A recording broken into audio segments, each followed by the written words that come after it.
news story that is about Ron DeSantis, of course, probably the most notable conservative in the media today. I'm sorry for this black box of the Bloomberg thing, but I do not subscribe to Bloomberg, so I'm unfortunately going to see it. But Ron DeSantis, making his name for himself in the news cycle again. This time, he is weighing action against Twitter, the Twitter board, over the Musk rebuff. So basically, I'm going to go over this and just go into my analysis of, you know, this overall, and in my mind, what DeSantis is politically thinking and really leading to 2024 if he thinks if this is another indication of him moving and playing into that Trump base, and not just the Trump base, but the Republican base in general, to try and get that nomination, and even possibly defeat Trump.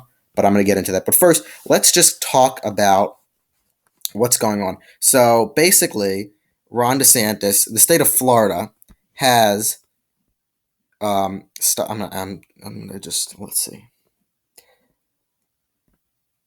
All right. Anyway, um, okay, here we go. So basically, the state of Florida holds almost a million Twitter shares as of December 31st.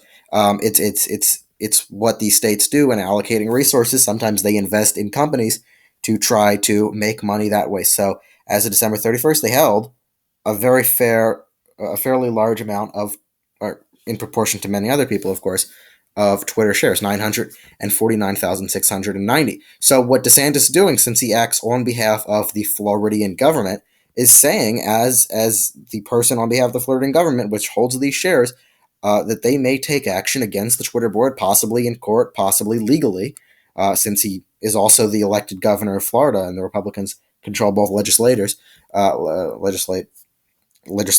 chambers. Is that he may I don't know, he may sue the board of Twitter for breaching their fiduciary duty, and that is something that they can do because, and when you really get down to the brass tacks of all of this, basically, it's very clear that the Twitter board does not want to sell to Elon Musk, not because it was a good deal. It was a very good deal that Elon Musk proposed to them, but because they believe that there is more power in Twitter than the financial, you know, increases in the financial benefit.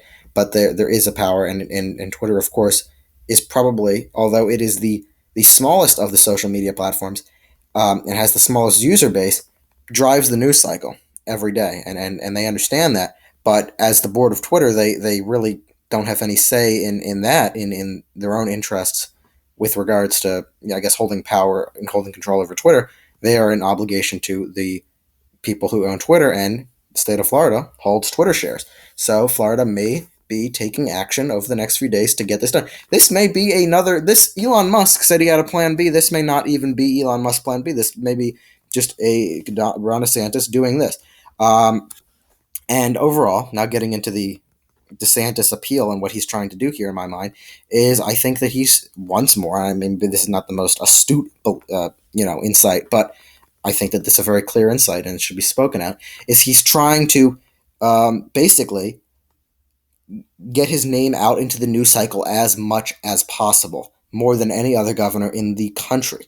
More than Gavin Newsom, anybody, not just Republicans, but Democrats, everybody. And this has been seen not only through him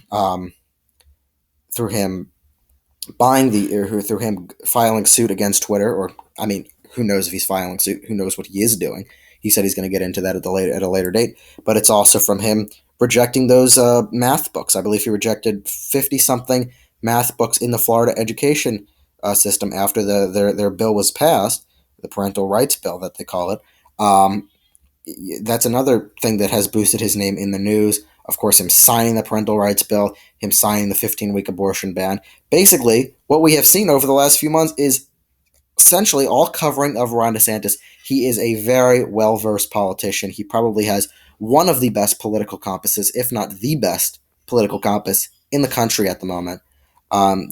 Certainly better than, in my mind, President Biden or Vice President Harris, better than any other governor, and Donald Trump as well. I think that he really knows where the heart of the country is at, and he has certainly taken that to its full advantage. I believe that he certainly is not opposed to running for president in 2024. If Donald Trump runs, which I do believe he will run, I'm not entirely sure if DeSantis will challenge him. Privately, people have said that he does not plan to, but then again, we don't know. You never know how those things really turn out. So he may end up running for president, and all of these, floating his name in the news cycle through these conservative bills that he's passing and actions that he's taking as governor will certainly help him get that nomination. He's already polling second with Donald Trump in the primary, and he is still getting about a quarter of the Republican support. So he definitely thinks that he has a shot at it.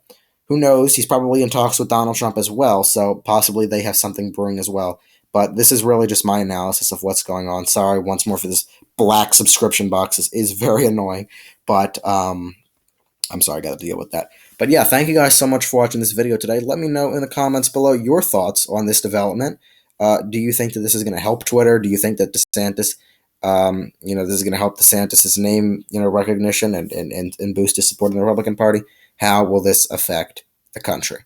And with that, thank you for watching the video. Make sure to subscribe to the YouTube channel. We are, I believe, 22 subscribers away from 550. So please, if you have not subscribed, go ahead and consider subscribing. Like the video below, and have a great day. See you all soon.